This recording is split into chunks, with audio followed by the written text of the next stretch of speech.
Hey everyone, welcome back to the Daily Gold Podcast. Today we have a very special guest who needs no introduction. It's Marc Faber of the Gloom, Boom, and Doom Report. Hey Mark, how are you doing today? I'm fine, and yourself? I'm very well. Thanks so much for taking the time. I really It's my appreciate it. pleasure. I just want to get right into it. Okay, my first question, as you know, the gold stocks have really been struggling the last year or so. The last month or two have been really difficult for those who've been long gold stocks. Do you think we are approaching a major bottom for the gold stocks? I think under normal conditions, gold shares, and we have to distinguish between the producers and the exploration companies. I think in general, they are very oversold and should rally somewhat from here. I don't think that we're going to enter a new bull market right away for these type of shares, because I think the industry, in particular the exploration companies, have a financing problem. So do you think that for the producers that they're going to remain in a bull market and then it's going to take longer for the juniors and the exploration plays before they come back into favor? First of all, I'm on the board of several mining companies, and most of them are exploration companies. The principal problem is that they have either no cash flow or insufficient cash flow to carry out the exploration activities. And therefore, they continuously have to access the capital market for new funds. And the costs have gone up significantly, and the financing environment is not particularly good, because after this colossal collapse in exploration companies, the appetite of investors is now reduced. Now, of 100 exploration companies, I'm sure there will be 3 or 4 that will do very well, and they'll be eventually taken out by big mining groups. But I think that maybe around 80 to 90% will eventually fail. Okay, Mark. So we know that it's a very tough environment for the juniors and also for the producers. It seems like valuations in the entire sector, not just for the producers, but overall valuations are quite low. So what needs to happen for all of these companies to trade at higher valuations? Do you expect that in the next couple of years or not? Well, I mean, what needs to happen for the exploration companies to rally substantially is for industrial metal prices and precious metal prices to go up substantially. I happen to believe, and I'm holding large quantities of physical gold, I happen to believe that yes, in time the price of gold will be higher than it is today, but it doesn't mean that it will go up right away. We were at $252 in 1999. We went on September 6th of last year to $1,921, and then we dropped to a low of $1,522 on December 29th, and now we are essentially around $1,650. I think, in my view, we are still in a correction period. I don't see right away new highs in gold prices. But obviously, if gold prices and silver prices and copper prices rally, then the mining sector, the exploration companies, will also rally to a larger or lesser extent. That is industry or company specific. The companies that have good resources that can be developed cost efficiently, they will rally more than the ones that have high cost reserves. So you talked about what would be a catalyst for the equities. Now, what would be a catalyst for the metals? I mean, obviously we know there's a huge amount of money printing and debt monetization going around the world. Um, But if you look at the S&P 500, it's actually recovered. It's done fairly well. I mean, what is it going to take for gold and silver to get a catalyst to get more people moving money into gold and silver instead of, buying stocks like Apple and so forth?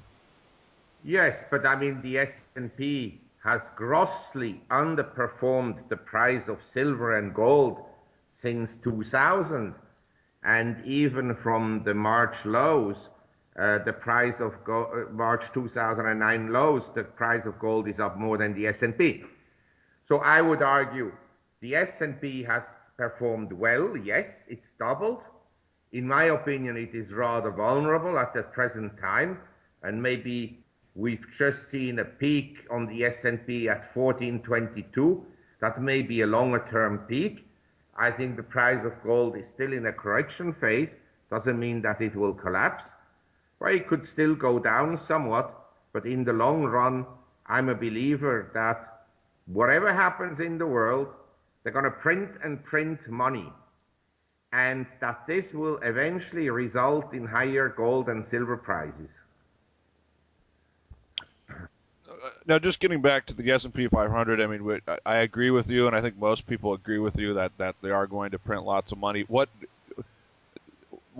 level does the S&P need to go to? I mean, it looks like it's at 1374 right now. I mean, if the S&P falls to 1250, is that enough for new stimulus or monetization to come into play, or does it have to fall? Does it have to fall below that? Yes, I think that, say, if we take the high at 1422, a drop of, say, 15% would be sufficient to induce the Fed to initiate QE3 or QE4 or God knows what, or some other measures. They may not wait that long anyway, but it is also possible, in view of this being election year, that they stay neutral for a while, and that will also depend on inflationary pressures. But just as an example, let's say we assume that for whatever reason the price of oil goes to $150 or $200 a barrel. It's not my prediction, but let's assume it happens.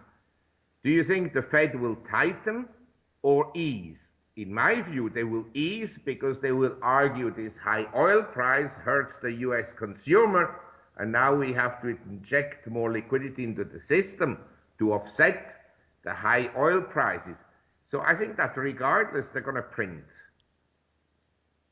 Now, just getting back to precious metals, we're 12 years into this bull market. How many more years do you think the bull market is going to last? I mean, is it 5 years, 10 years, or could it even be more than that? How many more years will Bernanke live? He may not be at the Fed for that much longer, because if the Republicans uh, take over the government, are elected, Mitt Romney, Mr. Bernanke may not stay at the Fed, but I think it's likely that he will stay on. And therefore, and whoever comes in is going to be, in my view, as dovish as he is, and will also print money. And therefore, I think that the bull market in gold, or better expressed, the bear market in the purchasing power of the US dollar and of paper money in general, that this bear market in the purchasing power that has essentially begun with the introduction of the Federal Reserve in 1913, that this bear market will actually accelerate on the downside. So, given that you expect the bear market in purchasing power of currencies, as you say, you think that's going to accelerate on the downside. So, does that mean that precious metals accelerate to the upside? Yes, that means precisely that precious metals in paper money terms accelerate on the upside. That is precisely what it means. But I would argue the price of gold is probably steady, and the price of paper money is essentially diminishing. In other words, its purchasing power is diminishing. And so I think this trend will continue, and not just in terms of US dollars, but also in terms of other currencies. Now, the problem with money printing, and I have pointed this out before, you can print as much money as you like. You can essentially give every US citizen a $10 million interest rate eternal loan. And then everybody has $10 million more in his account. What you don't know is what people will do with it.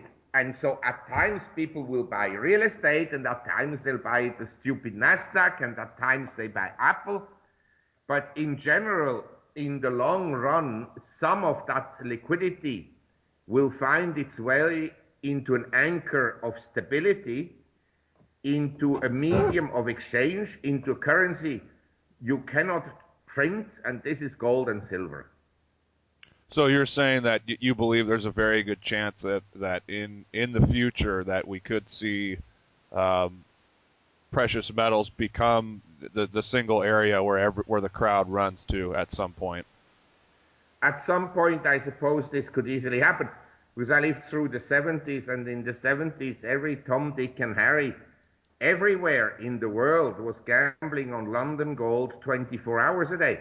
I haven't seen this yet happening. And when I go to conferences, I usually ask the audience, who of you own any gold? And I mean, very often, not a single person owns gold. So I don't think that we are in a bubble stage. But as I said, I wouldn't buy necessarily gold today because I think it goes up $100 tomorrow. It could happen.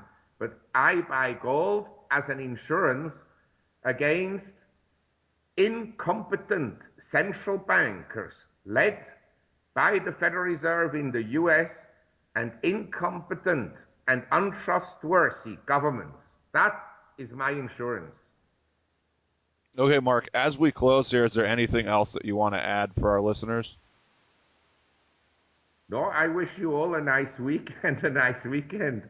And I would accumulate some gold every month a little bit and not worry so much about the movement. I wouldn't put all my money into gold because gold is an asset that does not generate any cash flow. If you own commercial properties or rental apartments, every year you have some cash flow coming in.